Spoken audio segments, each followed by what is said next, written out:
પંચાયત સમાચાર 24માં આપનું સ્વાગત છે। દાહોદ જિલ્લાના ફતેપુરા તાલુકાના સલરા આરોગ્ય કેન્દ્ર ખાતે 132 શંકાસ્પદ ટીબીના દર્દીઓની મોબાઈલ વાન દ્વારા તપાસ કરાઈ। દાહોદ જિલ્લાના ફતેપુરા તાલુકાના અંતરિયાળ વિસ્તારમાં આવેલ પ્રાથમિક આરોગ્ય કેન્દ્ર સલરા ખાતે દીપક ફાઉન્ડેશનની મોબાઈલ ટીબી શરે વાન દ્વારા ટીબીની તપાસ કરવામાં આવી। આ કામગીરી 100 દિવસની સઘન ટીબી નિર્મૂલન ઝુંબેશ અંતર્ગત હાથ ધરવામાં આવી, જેમાં વિશેષ ધ્યાન અંતરિયાળ અને આરોગ્ય સેવાઓથી વંચિત વિસ્તારો પર કેન્દ્રિત કરવામાં આવ્યું।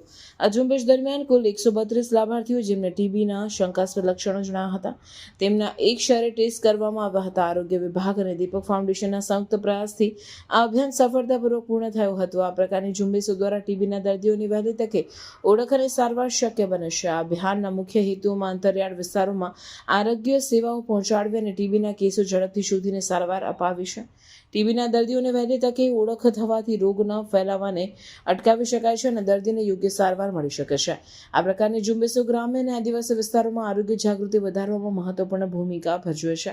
સ્થાનિક આરોગ્ય વિભાગ અને એનજીઓના સહયોગથી આવનાર સમયમાં પણ આવા અભિગમો અપનાવવામાં આવશે, જેથી ટીબીના દર્દીઓ કોઈ પણ રીતે સારવારથી વંચિત ન રહે।